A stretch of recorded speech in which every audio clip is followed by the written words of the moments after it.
ask us is, shall we just go around one set of questions first, and then specifically about the nature of reporting that we have on soils, and are they mainly about questions of let's say economic technologies used and questions. Probably talk about the conference itself, what happened in the last 2 days, the summary, where the people where they come from, what has been the tone of the time. We've sent the concept notes, and I think that's self-evident, right? Sorry, I don't want to take more time from them. It's more important for them to speak now. So it's basically a question of how does the media report on soils, and what is the major kind of attention about ecological restoration or questions of soil and ecology, or questions of soil and productivity. So is there a divide of that sort, or is it just an imagined divide? So we just have to focus on that first. And also ask questions about the kind of relationships between existing knowledge in terms of good practices that are reported. The Hindu Thursday page, for instance, there are lots of reports on good practices. Are they relating that to the questions of existing knowledge systems and the ways in which the policy context push them, or are needed to push them further? So what kind of incentivization mechanisms and so on. So we're looking at both the knowledge policy relationship and also the practice and policy relationships. Knowledge as in, again, formal scientific knowledge, of course practices embodied knowledge definitely. Thank you very much, all of you. About 15 minutes each, or you can do that. I don't have a presentation to make, but Please, yeah. So we can start with them. Probably you are overestimating our capability. I mean, the way, if I can just interject, the way we had planned this was that we would have you give, whatever short brief from your perspective, 5, 10 minutes, 15 sort of the outer limit. And then we wanted this to be really an open interactive session with people in the room who can interact with you. You can ask questions to the group. So we want that to be the main part of the session. 15 minutes is a long task. You can shorten it too, it's not, that's like an upper limit. No, but as a reporter, I am definitely concerned with yields, costs, returns to the farmer. Yeah, definitely. Okay, I mean, ultimately it comes to the same thing, show me the money. Right? Anything, we have, at least I have no romantic conception of the soil and spiritual, nothing. It has to be in terms of returns, in terms of definitely yields, in terms of efficient use of resources. Okay? And I think that one of the greatest inventions of mankind was the Haber process. Synthesizing ammonia. That you have nitrogen, which is an inert gas, and nitrogen is the key to life, for your plant. There can be no plant growth without nitrogen. Nitrogen is the building block of amino acids and everything. And till you had this Haber process, which could, through which you could deliver nitrogen, in a sort of in ammonia form. Before this, probably I think agriculture in the way it is practiced today wouldn't have been possible. Okay, and definitely, we know that nitrogen is a completely inert gas, though it is some 80% of the atmosphere, and fixing it is either possible through biological means. You have the azobacters, in the root nodules, they can sort of fix nitrogen, this kind of thing. The other was, of course, making it through the chemical route, the ammonia, and then urea, of course, ammonium carbonate. That is a kind of a thing. And definitely, if you look at it, so as a reporter, I don't see anything how nitrogen by itself can be a cause of environmental degradation, soil degradation, and those things. Nitrogen is just a means, for if you want to give growth to the plant, you have to give nitrogen. Now, how do you do it? Definitely, there are more efficient ways of doing it. Obviously, nitrogen is not enough. You need all other things also. Both you need secondary nutrients, you need micronutrients, you need the whole thing.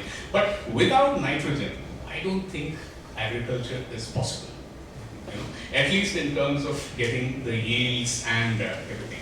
So now we have to see what has happened to yields overall. if you see, definitely yields have been increasing. It's not that yields have not been increasing. I mean, there's a whole this thing that yields are stagnated. Like if you look at, say, for example, the traditional wheat varieties, it may have been, say, about 1 to 1.5 tons per hectare. Then you had the early green revolution varieties, which was about, say, 4.5 to 5 tons per hectare. And now you have even the new varieties, say, like, for example, SG 2967, which is being bred by Dr. Prabhu, which covers about 12 million hectares today, probably the highest for any variety in the world, more than even BT cotton or anything. It's about, 7 tons, 7.5 tons. Now, it is true that along with it, your input usage has gone up. Okay? Like say, for example, your NPK usage may have been about, say, 5 kg, 6 kgs in the 60s. Went up to about, say, 60, 65 kgs by 1990. Now it has gone up to about 130 to 135 kgs. Yes, it has not increased commensurate along with it. Fine, it has not increased. So what? So what is the solution? Is it that you go back to whatever biological fixing and is that the kind of thing? And again, when people talk about say soil degradation and all these things, you go to Bundelkhand, what is the average soil depth there? Hardly 60 centimeters, 100 centimeters. Now, has there been caused by fertilizer or intensive agriculture? It has been caused because of whatever natural factors. There is a problem there with the soil depth and whatever the permeability and this thing. There are certain natural causes. So as a reporter, I would look at it in a simple way that you can't do away with modern agriculture, whether it is urea, whether it is DAP, whether you do. But the thing is now, how do you manage it? Yes, water is a problem. Water is definitely a serious problem. Okay. Then again, so the solution has to be whether it is micro irrigation, whether it is drip irrigation. So I think as a reporter, at least I am very cynical about saying that go back to whatever 16th century, 17th century. If that was the case, then so we need to definitely use science. Definitely there is scope, for example, like for example in the case of, say, soil testing. Okay, you can see the various parameters, whether it is the physical parameters, whatever I think this presentation, whether it is pH or electrical conductivity, whether to see whatever alkalinity and whatever salinity, all these things, and plus of course various you have the macronutrients, whether it is nitrogen, whether it is phosphorus. Like for example, if say a soil is deficient in sulfur, you need not apply urea, you can apply ammonium sulfate. Because ammonium sulfate, okay, it has 20% nitrogen, urea has 46% nitrogen, but it has about 23% sulfur, right? So it's a question of designing the right kind of customized fertilizer for that particular soil. So maybe you will have a situation where, say, you can have a customized fertilizer for, say, the potato farmer in Farrukhabad, or the groundnut farmer in Anantapur. And this definitely requires a lot of investment, and you need expertise. There's no point in saying that science, whatever, you don't need science, you can use traditional knowledge. If everything was traditional knowledge, then why are we? Then there's no debate. Then anyway, science doesn't reach most of the people. So in that case, it can continue there. So I think we should not rubbish whatever gains we have made.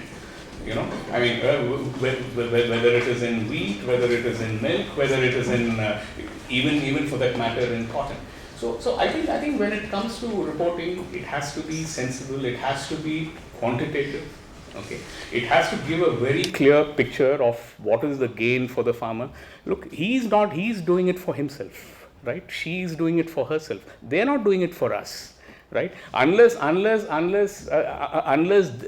you show them the money, they are not going to go for for whether it is a new technology, whether it is back to the thing. Like say for example, say poultry. Okay, I think for example, we wouldn't have been having chicken for whatever 180, 190 rupees without the broiler revolution. It would not have been possible with backyard poultry. Right? Today, your boiler farms means minimum 500 birds, 1,000 birds. I know it doesn't look nice, it's not very aesthetic, it's not very spiritually innovating, but the fact is this is how it is done, and this is how farming will be. Farming is a business, and we should look at the farmer as a businessman. He or she, they are trying to reduce cost, they are trying to reduce monotony, drudgery. They would like to use their labor for other things, like for example, the milking machine. When you go to, say, for example, Gujarat,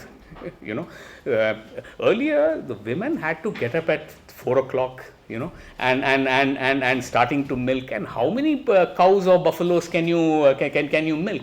Today you have the milking machine. They can get up anytime. And plus you also have now the bulk milk cooler. You don't have to deliver the milk to the society exactly at 6 o'clock, 7 o'clock. It can be delivered at 9 o'clock. So we have to go in for these kind of things. Just like we in the cities, we need all the latest. We need whether it is iPhone, iPad. We should look at also farmers as normal, just like us. They shouldn't be different. Why should they be different? They should be. So I think that old enlightenment philosophy, I think it is very relevant. It may not be relevant for us. It is we who are very romantic and all these kind of a thing. They are not interested in all these things. Whether it is a farmer, whether it is a Dalit, for them they have no nostalgia about the past. It's we who have nostalgia about the past, because we have been uprooted. We are in cities. So we look at it like. So I think the entire reporting should accordingly be. It should be looking at agriculture, this whole thing, as a business, as a livelihood. Where there is money. And people want to move up the. The chain. I mean, so this is my understanding. I mean, I could be wrong. Thank you, Harish.